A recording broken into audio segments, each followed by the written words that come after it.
السلام علیکم ورحمۃ اللہ وبرکاتہ۔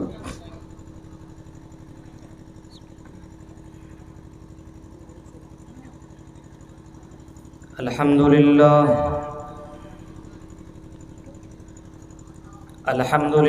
نحمده ونستعینه ونستغفره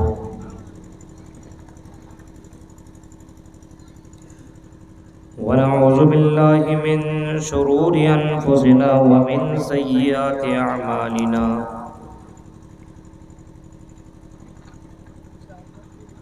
من يهد الله فلا مضل له ومن يضلل فلا هادي له،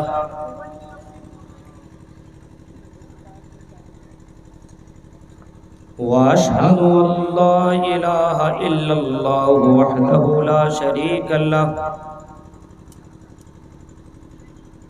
وأشهد أن محمدا عبده ورسوله،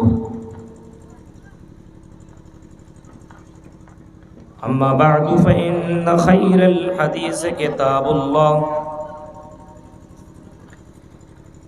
وخير الهدي هدي محمد صلى الله عليه وسلم،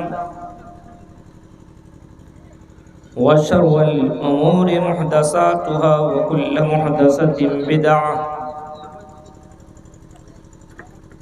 وكل بدعة ضلالة وكل ضلالة في النار۔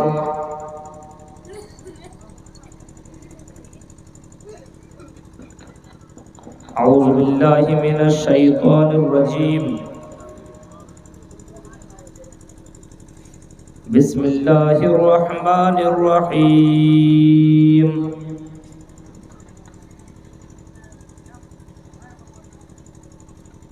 فمن كان يرجو لقاء ربه فليعمل عملا صالحا ولا يشرك بعبادة ربه أحدا۔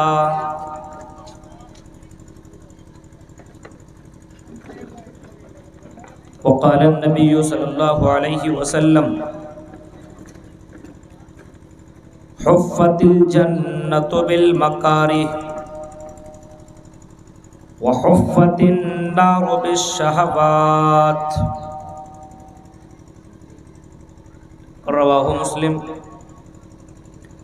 رب اشرح لي صدري ويسر لي امري واحلل عقدة من لساني يفقهوا قولي، اللهم رب زدني علما، آمین۔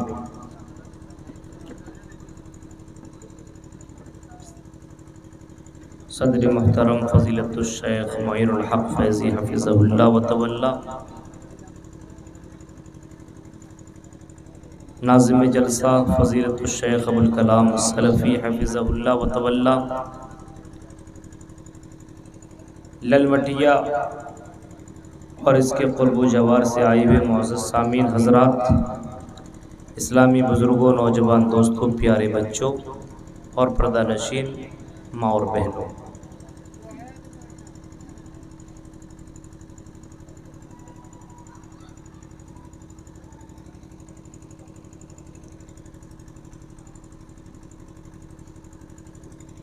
آپ کے یہاں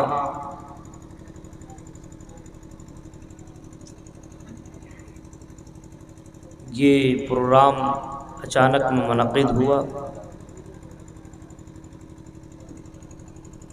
اور اچانک ہونے کے باوجود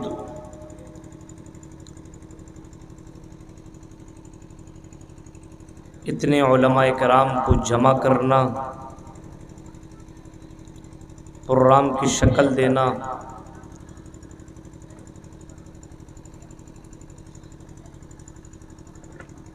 یہاں کے منتظمین کو مبارکباد دینا چاہیے کہ انہوں نے اچانک میں اتنا شاندار پروگرام رچایا۔ اللہ تعالیٰ سے دعا کرتے ہیں کہ رب العالمین جو باتیں ہم سے پہلے علماء کرام نے آپ کے سامنے رکھی اور جو باتیں اب ہم آپ کے سامنے رکھ رہے ہیں، ان باتوں پر ہم سبھی کو خصوصاً ہم علماء کرام کو اور عموماً آپ سب کو ان باتوں پر عمل کرنے کی پوری توفیق عطا فرمائے، آمین۔ جو آیت میں نے آپ کے سامنے پڑھی ہے، یہ آیت سورہ کہف کی آخری آیت ہے۔ جمعہ کے دن سورہ کہف کی تلاوت کرنے والا ہر شخص اس آیت سے گزرتا ہوگا اور اس آیت کو پڑھتا ہوگا۔ اسی آیت کے اوپر آج ہماری گفتگو ہو۔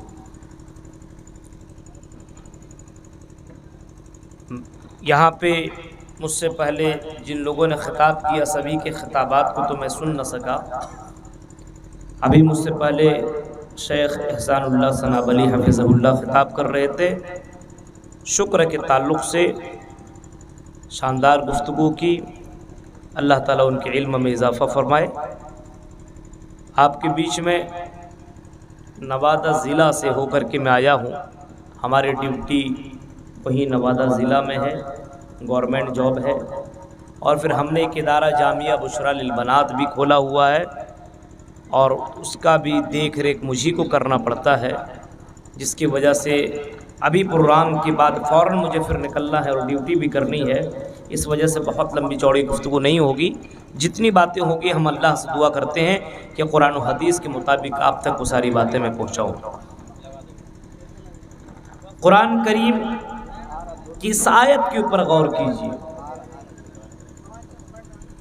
اس آیت کے اوپر فَمَنْ كَانَ يَرْجُو لِقَاءَ رَبِّهِ فَلْيَعْمَلْ عَمَلًا صَالِحًا۔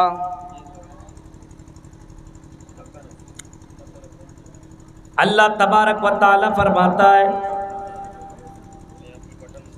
اے میرے بندو جو اللہ تعالیٰ سے ملنے کی امید رکھتا ہے، اللہ سے ملنے کی توقع رکھتا ہے، اللہ سے ملنے کی یقین رکھتا ہے کہ ایک دن آئے گا مجھے اللہ سے ملاقات کرنی ہوگی،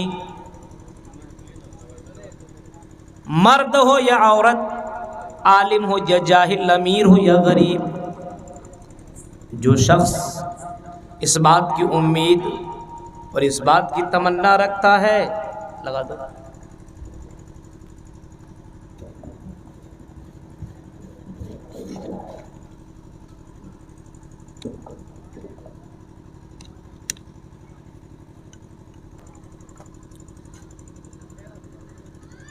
جو شخص اس بات کی امید اور تمنا رکھتا ہے کہ مرنے کے بعد اللہ سے ملاقات کرنی ہے، اللہ سے ملنا ہے، اللہ کے سامنے حاضر ہونا، اللہ کے سامنے اپنی زندگی کا حساب دینا ہے،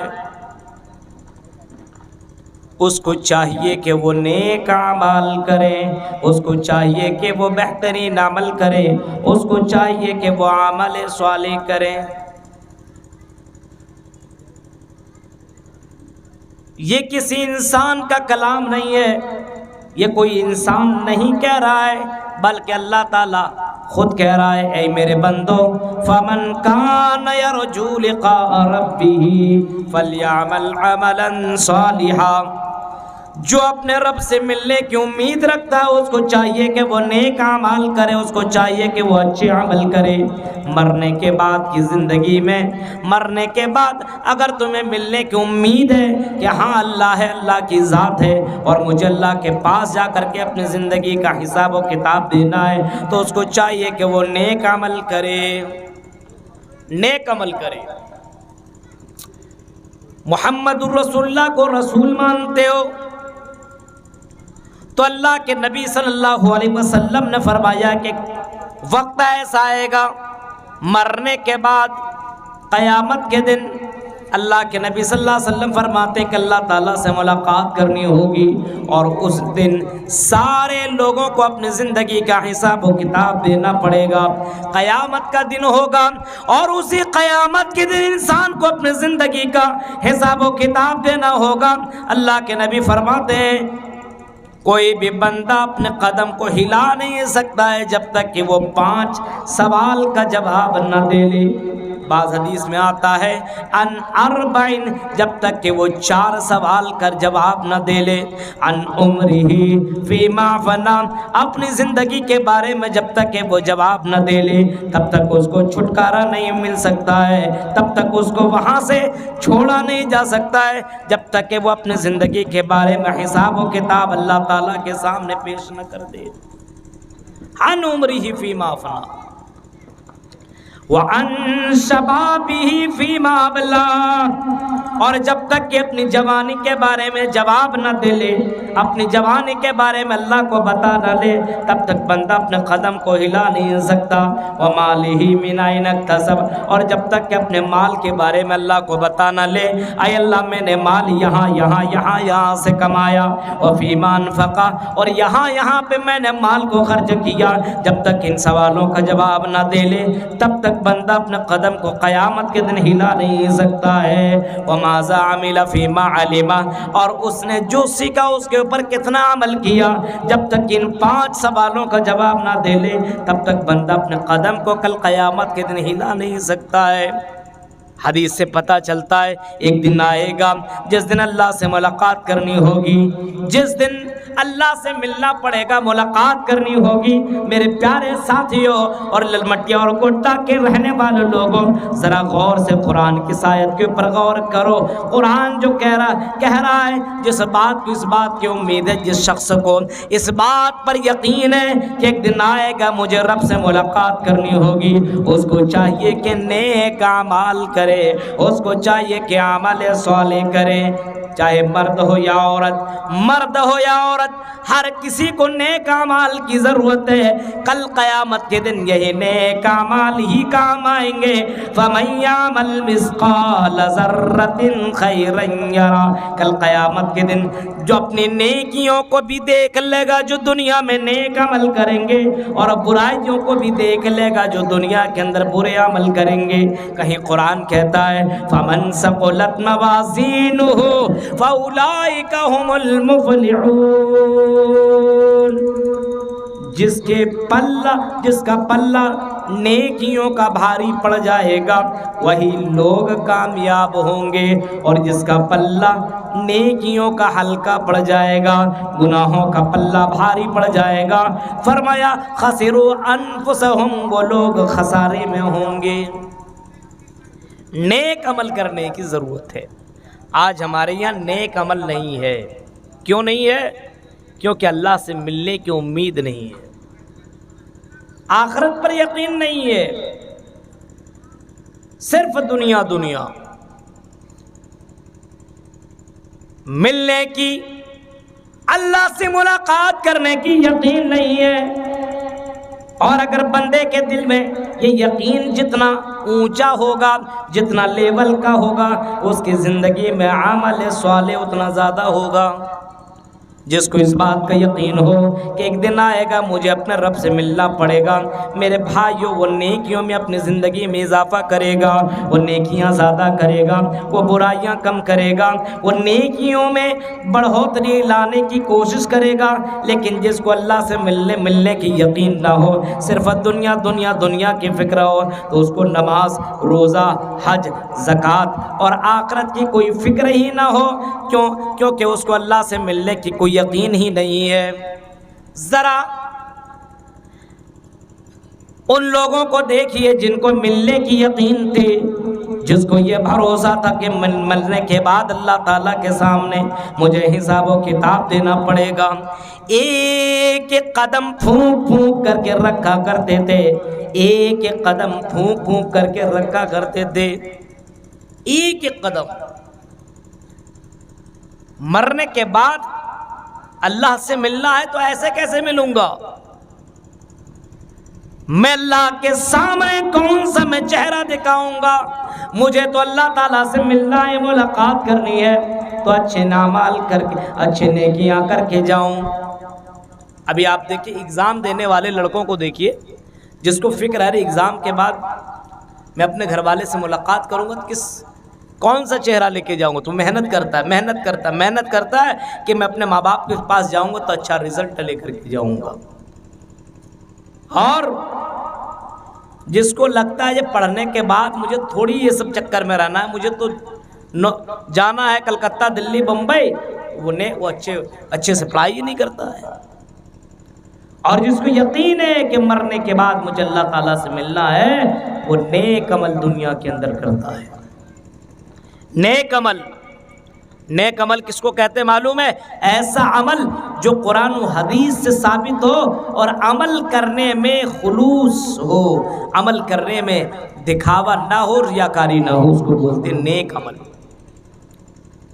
نماز پڑھ رہا ہو، یہ بھی نیک عمل ہے، نماز پڑھنا یہ بھی نیک عمل ہے، لیکن نماز اگر کسی کو دکھانے کے لیے پڑھا جائے کہ لوگ مجھے نمازی کہیں تو یہ نیک عمل نہیں ہے، بلکہ یہ عمل بھی شرک کے اندر داخل ہے۔ اللہ کے نبی صلی اللہ علیہ وسلم فرماتے ہیں من صلی یرائی فقد اشرک، جس نے دکھاوے کے لیے نماز پڑھی، نماز جیسی عبادت بھی کی دکھاوے کے لیے، تو اللہ کے نبی فرماتے کہ اس نے شرک کیا۔ ومن صام یرائی فقد اشرک، اور جس نے دکھاوے کے لیے روزہ رکھا، روزہ رکھنا بھی بہت بڑا ثواب ہے اور بہت بڑا نیکی ہے، لیکن اس کے باوجود اگر کسی نے دکھاوے کے لیے روزہ رکھا تو اس نے بھی شرک کیا۔ ومن تصدق یرائی فقد اشرک، کی صدقہ دینا بھی نیک عمل ہے، لیکن اگر صدقہ دیتے دیتے اگر اس کے دل میں خیال آتا ہو کہ دنیا والا مجھے بہت ہی زیادہ صدقہ دینے والے ماننے لگے، تو میرے بھائیو یہ دکھاوا بھی ریاکاری ہے، یہ اسی کو شرک قرار دیا گیا ہے۔ جس کو اللہ تعالیٰ سے ملنے کی یقین ہو تو اس کو چاہیے کہ وہ نیک عمل کریں، وہ اللہ تعالیٰ کی رضا کے لیے کوئی کام کریں۔ بہت سے حاجی صاحب کو دیکھیے، بہت سے لوگوں کو دیکھیے حج کرنے کے لیے جا رہے ہیں، ابھی حج ہوا بھی نہیں ہے، ابھی ٹکٹ کنفرم ہوئے، بس ٹکٹ حج کرنے کے لیے جائیں گے، ابھی حج اس نے کیا ہی نہیں ہے، اس کے باوجود لوگ اسے حاجی صاحب کہہ رہے ہیں، اور باقاعدہ وہ اندر میں بڑا خوش ہے، میں حاجی صاحب بن گیا۔ میرے بھائیو ذرا غور کرو، سوچو یہ کون سا تیرا عمل ہے، دنیا میں ایک عمل کیا بھی نہیں ہے، اور اس کے باوجود اس نام سے جب تمہیں منسوب کیا جاتا ہے تو خوش ہو جاتے ہو۔ اللہ تبارک و تعالیٰ سے ملنے کی اگر یقین ہے تو نیک عمل کرو، اور نیک عمل کرنے کے بعد اللہ تعالیٰ سے دعا کرو کہ اللہ اس عمل کو تو قبول کر لے، اس عمل کو قبول کر لے۔ حضرت ابراہیم اور حضرت اسماعیل علیہ السلام کی زندگی دیکھو، جب خانہ کعبہ بنا رہے، لیکن میرے بھائیو خانہ کعبہ بناتے ہوئے یہ نہیں کہہ رہے میرے زندگی کے بعد آنے والی جو نسلیں مجھے یاد رکھیں گی کہ لوگ کہیں گے ابراہیم نے خانہ کعبہ بنایا، اسماعیل نے خانہ کعبہ بنایا، بلکہ حضرت ابراہیم اور اسماعیل یہ خانہ کعبہ بنا بھی رہے، اور خانہ کعبہ بناتے بناتے کہہ رہے ہیں ربنا تقبل منا انک انت السمیع العلیم۔ اے اللہ یہ چھوٹا سا عمل ہے، اے اللہ تیرے لیے یہ کام کر رہا ہوں، اے اللہ ہمارے اس عمل کو تو قبول کر لے۔ ربنا تقبل منا، اے اللہ تو ہی قبول کرنے والا ہے، ہم نے بہت بڑا کام نہیں کیا ہے، اے اللہ خانہ کعبہ کو بنا رہے تیرے توفیق سے، اے اللہ اس عمل کو قبول کر لے۔ انک انت السمیع العلیم، تو سننے والا اور جاننے والا ہے ابراہیم علیہ السلام اتنا بڑا کام کر رہے ہیں، اتنی بڑی نیکی کر رہے ہیں، لیکن اس کے باوجود اللہ سے دعا مانگ رہے ہیں اے اللہ ہماری اس عمل کو تو قبول کر لے۔ آج ہمارے یہاں دیکھیے کوئی کام ہوتا ہے تو اس کے اندر ریاکاری شامل ہے، اس کے اندر دکھاوا شامل ہے، اس کے اندر شو بازی شامل ہے، اس کے اندر دکھاوا شامل ہے۔ ایک چھوٹا سا کام کیا جاتا ہے، اس کے باوجود اس کے اندر ریاکاری آ جاتی ہے۔ میرے پیارے ساتھیوں ایسا نہیں ہونا چاہیے، نیک عمل اللہ تعالیٰ کے رضا کے لیے ہونی چاہیے، اللہ تعالیٰ کو خوشنودی کرنے خوش کرنے کے لیے اور اللہ تعالیٰ کو راضی کرنے کے لیے نیک عمل ہونا چاہیے۔ عملاً صالحا، نیک عمل کیا جائے۔ نیک عمل لوگوں کے بیچ میں تو ڈرتے ہو، چلو ہم لوگوں کے بیچ میں کوئی کام کریں گے تو لوگ ہمیں کیا کہیں گے، لوگ ہمیں برا بھلا کہیں گے، ہم لوگوں کے بیچ میں کوئی کام نہیں کریں گے۔ لیکن جب تنہائی میں جاتا ہے برائیوں پہ برائیاں کیے جاتا ہے، اپنے موبائل کے اسکرین پہ جاتا ہے اور موبائل کے بٹن کو دباتا ہے اور اس میں گندی گندی فلمیں دیکھنے والی یہ نوجوان قوم بھی موجود ہے۔ میرے بھائیوں، بند کمرے میں جاتا ہے، اپنے موبائل کا غلط استعمال کرتا ہے۔ اسی جھارکھنڈ کے اندر کچھ جگہیں ایسی ہیں جہاں پہ نوجوان طبقہ ATM مارنے میں بہت زیادہ آگے ہے، جہاں پہ فراڈ کرنے میں بہت زیادہ آگے ہے۔ ایک بٹن دباؤ اور کروڑ پتی اپنے آپ کو بن جاتا ہے۔ میرے پیارے ساتھیوں، لیکن لوگوں کے بیچ میں رہتا ہے تو اپنے آپ کو بڑا اچھا تصور کرتا ہے، ٹوپی کرتا پاجامہ پہن کر کے رہنے کی کوشش کرتا ہے۔ اس کو اللہ کا ڈر نہیں ہے، اس کو بندوں کا ڈر ہے، اس کو بندوں کا خوف ہے کہ لوگ کیا کہیں گے، لوگ کیا سمجھیں گے۔ اس وجہ سے دنیا والوں کے سامنے اچھا کام کرتا ہے، لیکن بند کمرے میں، جنگلوں میں، بیابان میں وہ اچھا کام نہیں کرتا ہے۔ جو بند کمروں میں غلط کام کرتا ہو، میرے پیارے ساتھیوں، اللہ کے رسول صلی اللہ علیہ وسلم نے ایسے لوگوں کے سامنے فرمایا، قیامت کے دن کچھ لوگ ایسے آئیں گے جن کے پاس نیکیوں کا پہاڑ ہوگا، نیکیوں کا پہاڑ ہوگا، ہباء منصورا، اور ان کی نیکیوں کو اللہ تعالیٰ بہا دے گا، ان کی نیکیوں کو اللہ تعالیٰ ختم کر دے گا، ان کے نیکیوں کو اللہ تعالیٰ برباد کر دے گا۔ صحابہ فرماتے ہیں، صحابہ پوچھتے اللہ کے رسول ان کی نشانی بتا دیجئے۔ اے اللہ کے رسول، ایسے لوگوں کے بارے میں بتا دیجئے، کون لوگ ایسے ہوں گے تاکہ ایسے لوگوں سے ہم دور رہیں۔ اللہ کے نبی صلی اللہ علیہ وسلم فرماتے ہیں، وہ تمہاری طرح ہوں گے، تمہارے طرح، تمہارے جیسے ہوں گے، نماز بھی پڑھیں گے، سب کچھ کریں گے، لیکن جب وہ تنہائی میں جایا کریں گے تو اللہ نے جن چیزوں کو حرام کیا وہ سارے کے سارے حرام کام بھی کریں گے۔ اکیلے میں، تنہائی میں، لوگوں کے سامنے تو اچھا کام کریں گے لیکن بند کمرے میں برے کام کریں گے۔ میرے بھائیوں، غور کرو، آج ہمارے یہاں نیک کام نہیں ہے۔ آج اگر کسی کو پیسہ دیا جاتا ہے، آج کسی کی مدد کی جاتی ہے، تو میرے بھائیوں، اس آدمی کو بار بار بولا جاتا ہے کہ میں نے فلاں وقت میں تیری مدد کی، میں نے فلاں وقت میں نے تیری مدد کی ہے۔ اس کو ذلیل کیا جاتا ہے، رسوا کیا جاتا ہے، اس کو تکلیفیں دی جاتی ہے۔ یہ نیک عمل نہیں ہے۔ میرے بھائیوں، بہت سے لوگ ایسے ہیں دین کا کام کرتے ہیں، لیکن میرے بھائیوں اس کے اندر بھی ریاکاری شامل ہے، اس کے اندر بھی دکھاوا شامل ہے۔ اس وجہ سے کوئی بھی عمل ہو، اس عمل کے اندر اللہ تبارک و تعالیٰ کی رضا ہونا شامل ہے، نیت کا خالص ہونا ضروری ہے، اللہ تعالیٰ کے لیے کام کرنا ضروری ہے۔ اللہ تعالیٰ فرماتا ہے فَلْيَعْمَلْ عَمَلًا صَالِحًا، اے لوگو تم نیک عمل کرو، وَلَا يُشْرِكْ بِعِبَادَةِ رَبِّهِ أَحَدًا، اور اس اللہ کے ساتھ کسی کو شریک نہ کرو، اس اللہ کے ساتھ کسی کو پوجو مت، کسی کے پر توکل اور بھروسہ نہ کرو۔ نیک عمل بھی کرو، نیک عمل کرنے کے ساتھ ساتھ میرے بھائیوں اللہ تعالیٰ کی ذات کے اوپر ایسا توکل اور بھروسہ ہونا چاہیے کہ اللہ کو چھوڑ کر کے کسی کے اوپر بھروسہ نہ ہو۔ آج مسلمانوں کے اندر اللہ کی ذات کے اوپر بھروسہ نہیں ہے، اللہ کی ذات کے اوپر توکل نہیں ہے۔ اگر توکل اور بھروسہ ہوتا تو ہماری مسجدیں ویران نہ ہوتی۔ یہ دکان چھوڑنے کو تیار نہیں ہے، یہ مکان چھوڑنے کو تیار نہیں ہے۔ پوچھو، ارے نماز پڑھنے کے لیے جاؤ، مولوی صاحب دکان میں کون رہے گا، یہ کسٹمر آئیں گے، ہمارے سامان کیسے بکیں گے۔ ان کو رزق کی فکر ہے لیکن رزاق کی فکر نہیں ہے۔ میرے پیارے ساتھیوں، ہمارے اندر توحید کی کمی آ چکی ہے، ہماری زندگیوں میں شرک نے دخل دے دیا ہے۔ اس وجہ سے جس کے اندر شرک پایا جاتا ہو، کتنوں اچھے اعمال کر لو، یہ شرک تمہاری تمام نیکیوں کو مٹا کر کے رکھ دے گا، یہ شرک تمہارے نیکیوں کو برباد کر کے رکھ دے گا۔ اس وجہ سے اپنے اندر چیک کرو، کہیں ہماری زندگی میں شرک تو نہیں ہے۔ اللہ کی ذات کے اوپر جیسا بھروسہ ہونا چاہیے ویسے اللہ کی ذات کے اوپر بھروسہ ہو۔